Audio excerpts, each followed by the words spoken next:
Hi everyone, welcome back to my channel. Today we're going to unbox the Hot Toys War Machine, the Endgame version. I think this is the Mark 6 suit war machine. And before we start the unboxing, let's take a look at the box first. I think this is an amazing graphic. Here is an image of War Machine in his Endgame suit. And here you will see the Avengers Endgame logo, and here it says War Machine. The eyes here kinda has a light up effect of some sort with the chest part. The right side says War Machine, Avengers logo, and of course at the box are the details about the figure. I got this on sale at Wars, so this is a real a good deal for me. I got this for half the price on a bundle while buying the Iron Man Mark 46 concept art. I have unboxed that in my previous video. Please check that out too. Now let's start the unboxing. So removing the cover. Like every die-cast figure, there is a styrofoam, and on top of the styrofoam it says War Machine. Now let's remove this one. By removing styrofoam cover, and you will see the Mark 6 or the Endgame version of War Machine. First thing I noticed when I remove the figure is, of course, expected, since this is a die-cast figure, you would expect that this 1/6 scale collectible is heavy. Okay.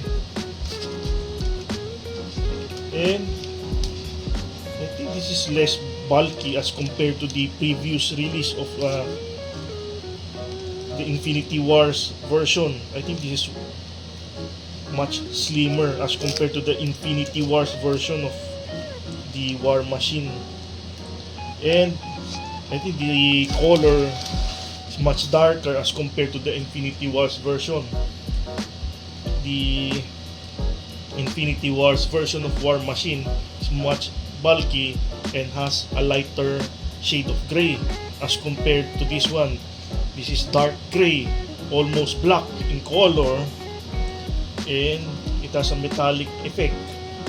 All of these are made of die-cast.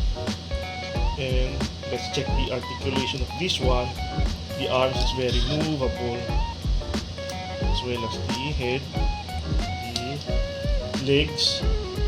I don't think the elbow joints are movable, but the legs are very highly articulated, as well as the arms and the head. Quite heavy, and I think this this 1/6 scale collectible can stand on its own even without the display stand or the base. And look at the back.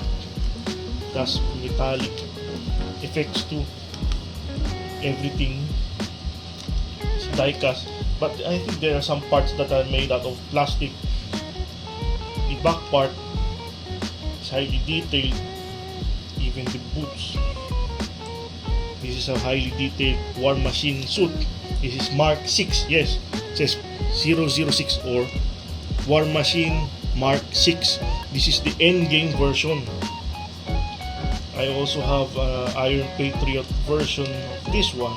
That one is much bulky as compared to this one. I like this armor as well, even though it's not that bulky or it's imposing. I like the colorway of this one, dark gray, and the metallic parts stands out. I think there are also light up features for this one. The eyes, I think, lights up as well as this one, and even the bottom of the shoes is highly detailed, and it says Hot Toys 2020. So this figure has been released by Hot Toys about 4 years ago, 2020. Okay, and I think this is a very cool addition to the War Machine suit. I like this logo. think this is the Iron Patriot logo. Very cool addition to the suit of War Machine. And what else can you say about this? I think this is such a cool figure. Even this part has an identical logo with this one. And of course the Mark 6, both arms has this logo. I don't think the previous release of War Machine has this. The Iron Man 3 version doesn't have this one. I think even the Infinity Wars. But all of those has a light up feature. And what else can we see inside the box? There are 4 extra hands for this figure. This is black. Okay, all the hands are black with just different poses, so you can change this in the War Machine to fighting pose, standard pose, etc. Of course, this is, I think, part of the display stand. No, this is the cannon. This is this weapon that you can place, I think, here. I think this is attachable here. This is the cannon. War Machine's cannon or weapon. It only comes with one weapon.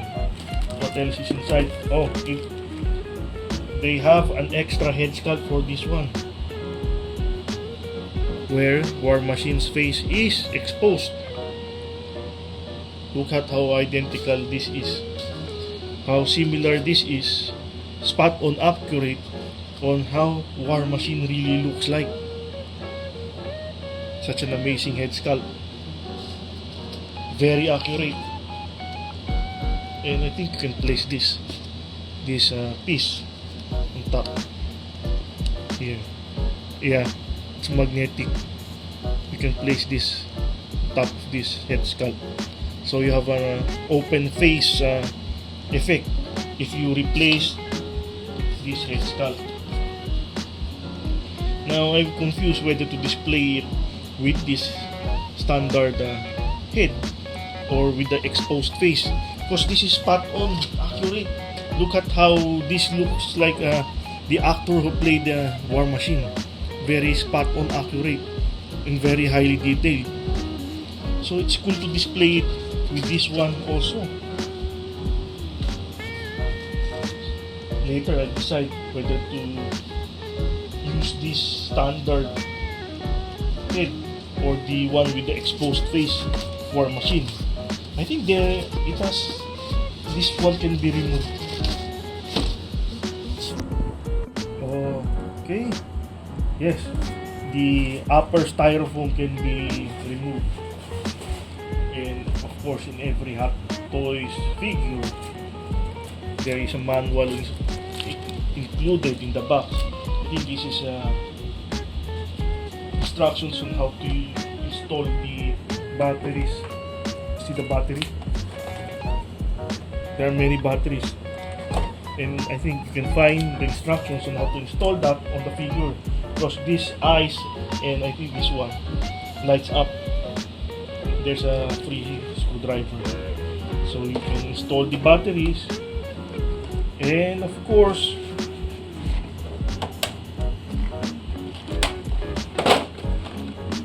there is also a display stand on bottom of the display stand, or the base. It says 2020 Hot Toys Limited.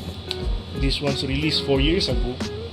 And on top of the box it says Avengers Endgame. And I think this is the War Machine or Iron Patriot logo. Just a simple box.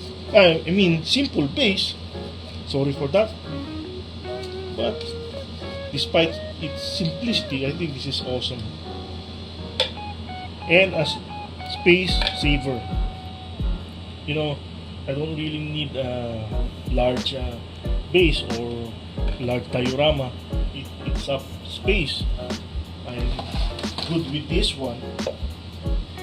I think if you are a collector of the Avengers line, I think you wouldn't miss on this one.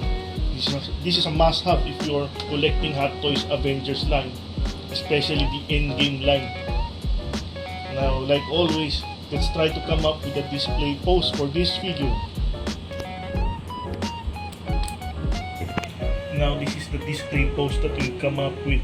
We've decided to put the cannon on the right shoulder of War Machine, and we also decided to use this head sculpt instead of the standard one.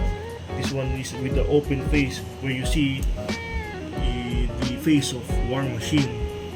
Now, this is one of my favorite War Machine suit of all time, the Mark 6 War Machine suit. I think this is a very cool armor of a War Machine, though I like the Iron Patriot 2.0 Endgame version as well. But this is a cool and awesome suit as well. It only has one weapon, not so bulky, but I like the colorway of this one, highly detailed and spot on accurate. So if you're collecting the Endgame line of Hot Toys, this is a must-have. I don't think you should miss this figure. This is one of the coolest in that line, and I think one of the best War Machine suit. So if you enjoyed this unboxing and review, please hit the like button and subscribe to my channel. Thanks again for watching.